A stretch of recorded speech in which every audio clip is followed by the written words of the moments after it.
On va maintenant parler sur la partie présentation. On va maintenant parler un peu plus en détail de la partie Atmos, Dolby Atmos et Pro Tools, le workflow avec Pro Tools. On a, encore une fois, au fil des versions, vraiment agrémenté les choses pour que le travail soit le plus aisé possible.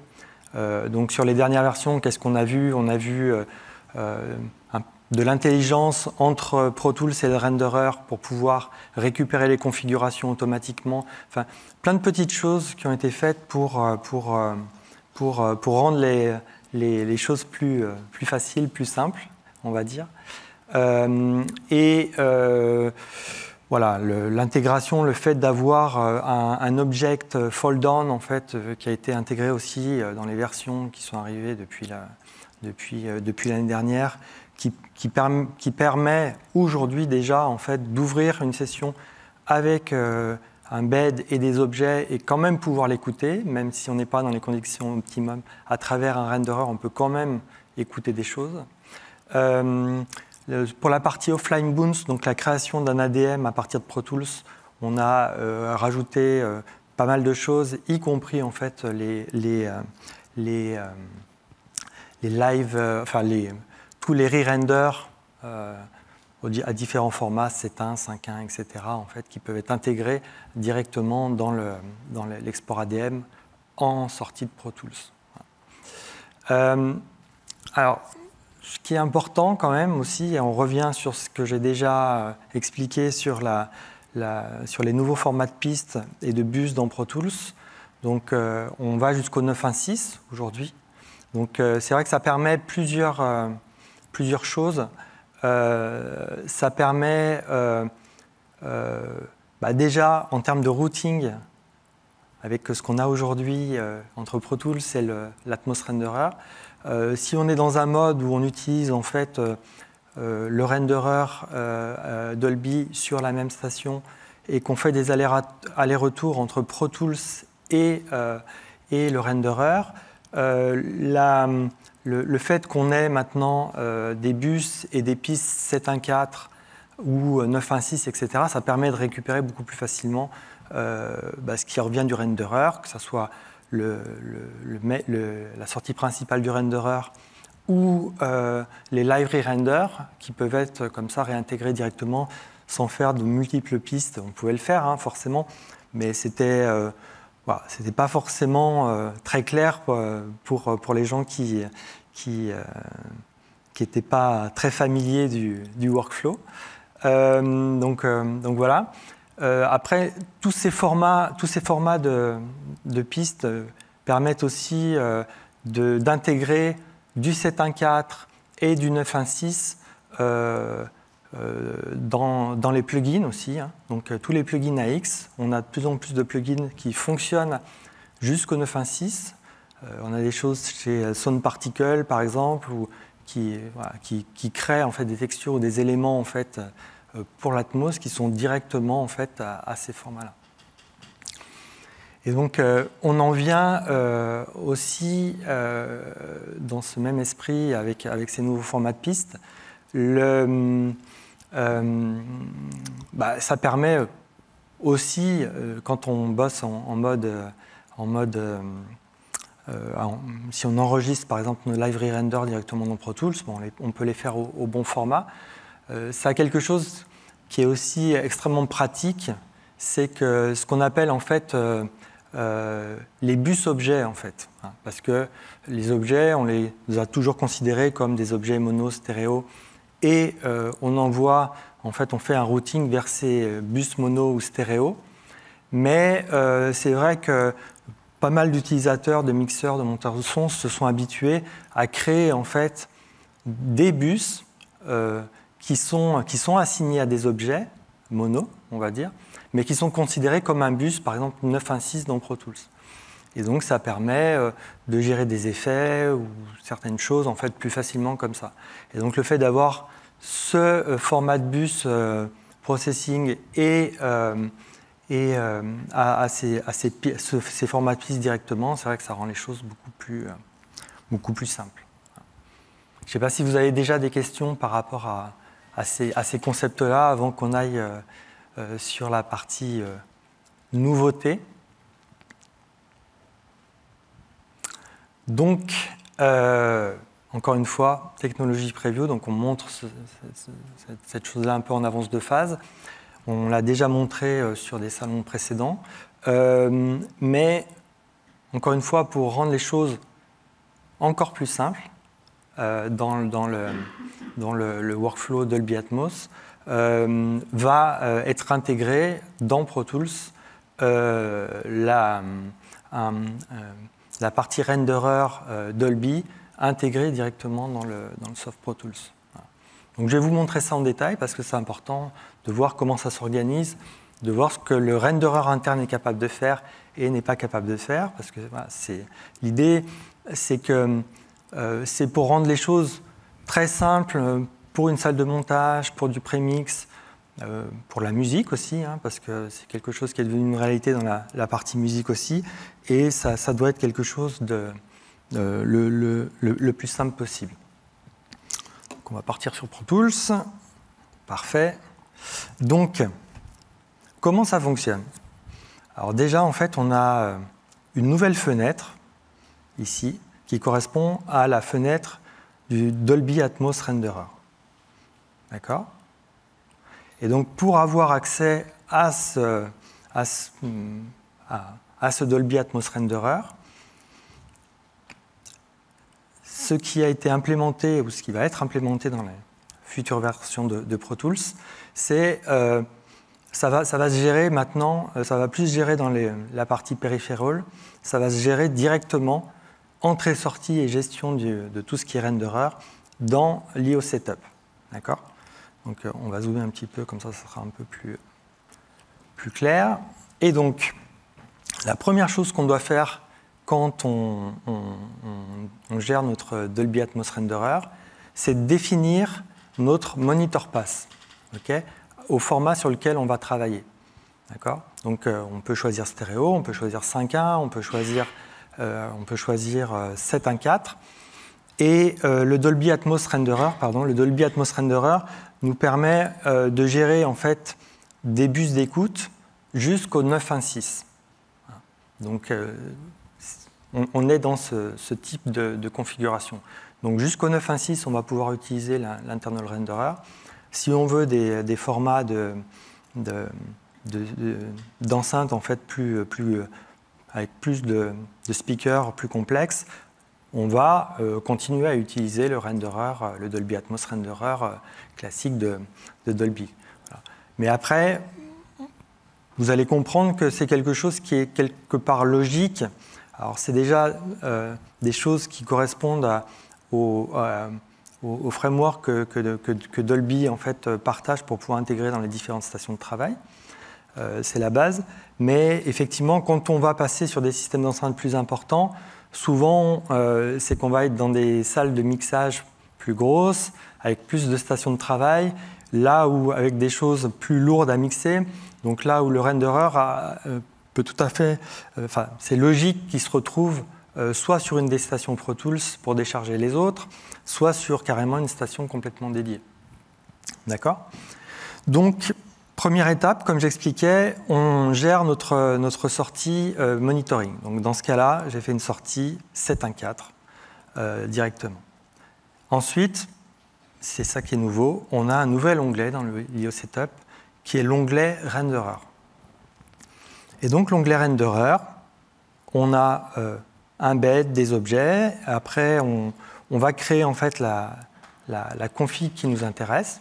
On n'est pas contraint à quelque chose. Alors, on a en fait un système qui permet de créer par défaut notre config Atmos sans rien faire. Donc, si on fait un default avec soit des monos, soit des objets de mono, soit des objets stéréo, il va nous créer un bed et puis 118 objets mono ou la moitié d'objets stéréo, voilà, tout simplement. Et donc tous ces objets-là, une fois que c'est créé, il y a quelque part plus rien à faire, les objets sont là, les bêtes sont là, et il n'y a plus qu'à les récupérer et à les assigner dans les pistes dans Pro Tools. Il n'y a plus de bussing complexe à faire, etc., pour envoyer vers le renderer. D'accord ?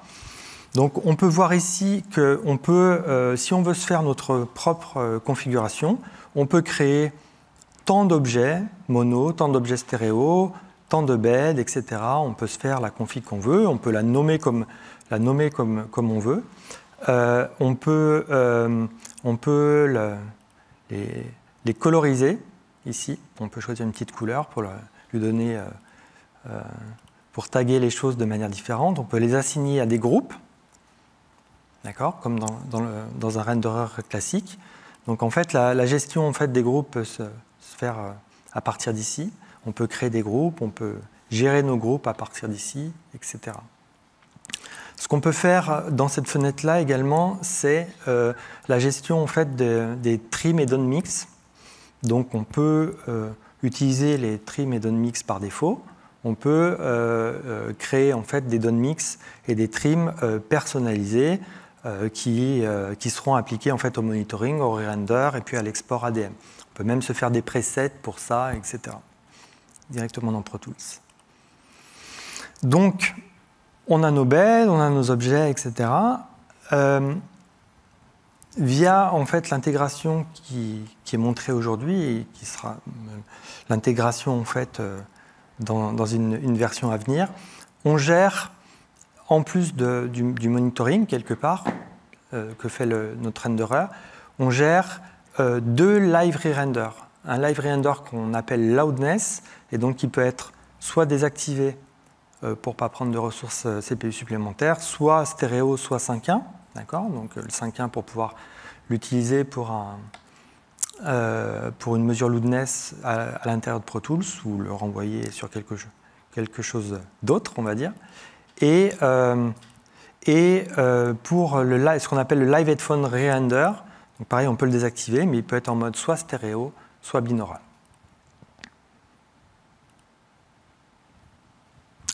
Donc on va voir un petit peu comment tout ça se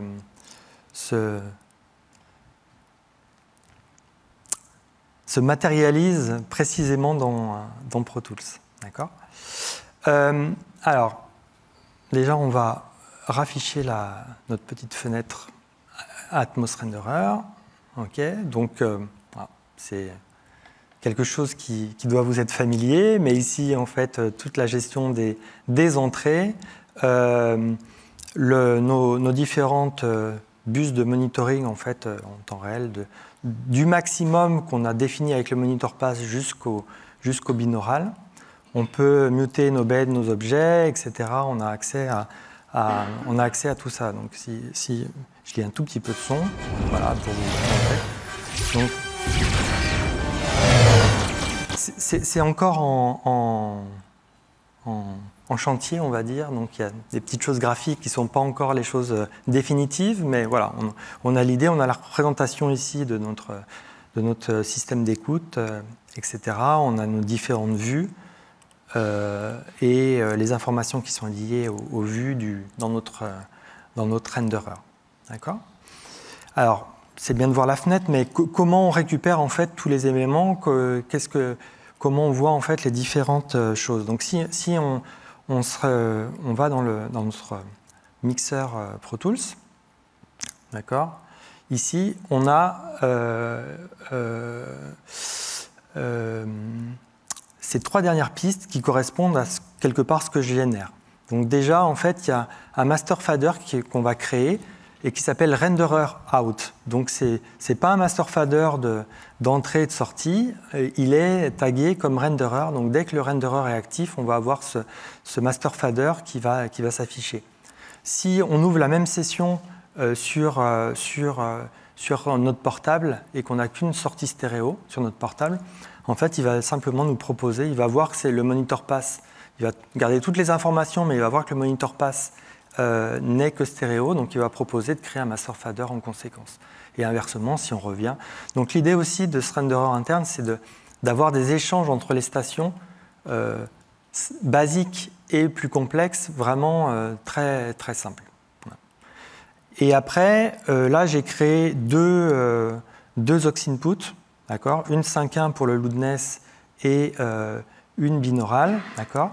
Et en termes d'entrée, en fait, on va voir, plutôt que de choisir une entrée physique ou un bus, on a, ou une entrée de plugin, ça vous connaissez, mais on a en fait tous les re-renders. Donc on a accès du coup à l'entrée 5.1 et à l'entrée stéréo qui correspond au binaural pour celui-ci. Voilà. Donc si on se met ici, ça va être mon re-render binaural. Voilà.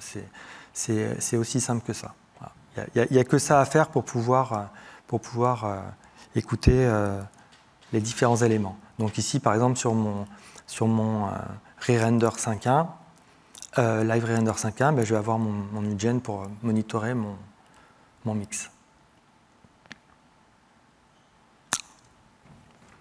Alors, qu'est-ce qui se passe si on veut utiliser la même session et pour telle ou telle raison, parce qu'on a besoin de plus de Live Re-render ou une config d'écoute plus importante, et on veut utiliser en fait le renderer Dolby classique. Comment ça se passe? On retourne dans l'IO Setup. C'est très simple. Ici, on a le petit onglet qui est ici, s'il veut bien, et on va switcher entre internal et external. Donc on va avoir exactement les mêmes assignations dans Pro Tools. Dans notre mixeur de Pro Tools, les assignations vont rester exactement les mêmes. D'accord? La seule chose qui change, c'est qu'on va avoir une assignation vers la sortie physique. Donc ça va être une sortie physique d'interface si on est sur un renderer externe, ou le Dolby Audio Bridge, dans ce cas-là, si on est sur notre avec le renderer qui tourne sur la même station. Voilà. Ce qu'on voit aussi ici, c'est on a ce petit bouton qui est orange qui s'affiche, donc on peut aussi, on peut le faire jusqu'ici, récupérer en fait l'input config qui est actif dans le renderer et l'appliquer en fait ici tout simplement. Voilà. Et donc ici, bien sûr, on peut choisir notre host, etc. Donc sur la même station ou sur une des stations de travail. Encore une fois, l'idée d'avoir un renderer interne, c'est vraiment de rendre les choses faciles, simples et beaucoup faciliter les échanges et on va dire les trajets, le voyage entre les différents éléments. Est-ce que vous avez des questions là-dessus? Sur cette partie renderer Dolby?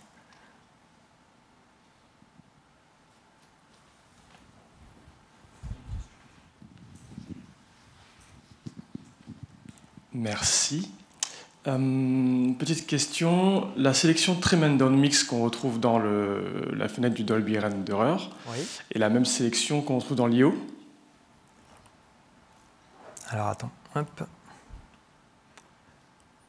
Redis-moi ça, excuse-moi. La sélection Trim and Down Mix qu'on trouve dans cette fenêtre, est-ce que c'est la même qu'on retrouve dans la fenêtre du Dolby Renderer? C'est ça. D'accord, donc ça permet de faire la même chose. Et est-ce qu'il serait envisageable du coup d'avoir la même chose pour le binaural mode? Parce que là du coup, pour tout ce qui est... En fait, pour le binaural mode, on a accès au binaural mode en fait par ici. Effectivement, j'en ai pas parlé. Ouais. C'est de ça dont tu parles? Ouais. C'est ça. Ouais. Voilà. Donc en fait, toute la partie accès au réglage near, mid, far en fait par objet est sélectionnable directement dans l'IO Setup. Ok. Et en fait, je posais cette question tout simplement parce que le fait de gérer le binaural mode par cette fenêtre-là ne permet pas de le faire en direct et d'écouter en direct les changements qui sont effectués. C'est ça? Tout à fait. Alors, effectivement, tout à fait. Mais c'est quelque chose qui va être intégré en suivant. Ok. Bon, voilà. Parfait. Merci.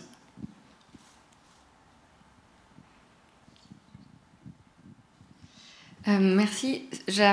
Tu disais que les re-renders, du coup, seront pas implémentés en plus de juste ce loudness. Ça veut dire qu'on sera obligé d'utiliser toujours le renderer pour plus que ce re-render-là? Ça sera à voir, parce que là, c'est ceux qu'on a intégrés, qu'on va intégrer au départ. Il y a... en fait, Dolby laisse l'accès à un certain nombre de live re-renders. Donc là, on a décidé d'implémenter pour pas complexifier aussi quelque part l'outil, aussi, de mettre les deux principaux, on va dire. Voilà. Mais on réfléchit déjà en fait à quel autre type de live re-render on souhaiterait. En fait, le meilleur exemple, c'est le 7.1.4, parce qu'il y a des workflows où on est en 9.1.6 et on veut avoir un 7.1.4 tout le temps pour pouvoir, par exemple, écouter le spatial audio Apple, par exemple, ou ce genre de choses. Donc, voilà.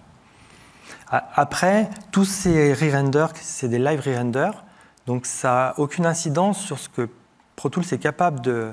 On peut avoir l'internal renderer et faire des re-renders à l'export. Quand on fait le bounce de l'ADM, on peut créer en même temps des re-renders 5.1, 7.1, 7.1.4, 9.1.6, etc. Et on a tout le loisir de faire ce qu'on veut quand on fait l'export. Là, on parle vraiment des live re-renders, du coup.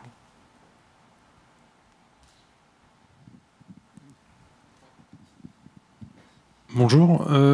Avec l'intégration du renderer, est-ce qu'on pourra générer des IMF, IAB, des fichiers comme ça après? Alors, pareil, ça pourra être éventuellement des choses qui seront implémentées par la suite, mais voilà, pour le moment, là, on ne parle que du monitoring et des éléments qu'on gère dans la session au moment de travailler, et la partie... En fait, voilà, la partie gestion de fichiers, export, etc., c'est quelque part quelque chose qui tourne, enfin, dont on réfléchit en parallèle, si vous voulez. Donc à suivre, parce que bon, voilà, c'est déjà toujours un boulot qui n'est pas, c'est pas trivial d'intégrer ces choses-là dans le logiciel pour que ça soit efficace et simple. On comprend aussi que toute la partie des bus et tracks au-dessus du 7.1, enfin jusqu'au 9.1.6 ont dû être intégrés en amont pour pouvoir le gérer correctement dans Pro Tools, etc. Donc ça, voilà, ça explique un peu aussi le cheminement des choses, quoi.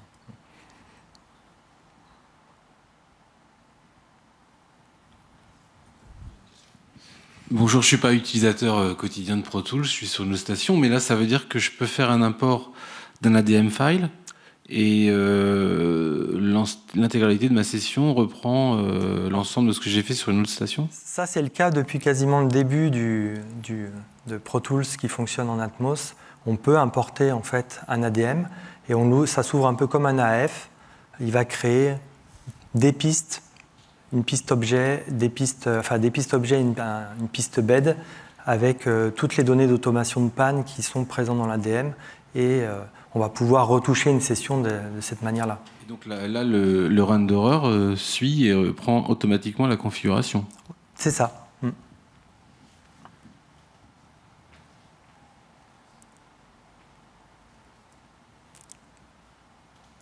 Je savais qu'il y aurait quelques questions quand même. Ouais. Ouais, du coup, je rebondis sur les questions d'avant. Si on importe un ADM et qu'on fait une modif dedans, ce qu'on disait, donc je sais pas, une confo, une coupe, quelques modifs sur les objets ou des choses comme ça, on peut réexporter l'ADM et il peut repartir comme ça. Oui. Ok. Tout à fait. Ça, c'est déjà le cas aujourd'hui.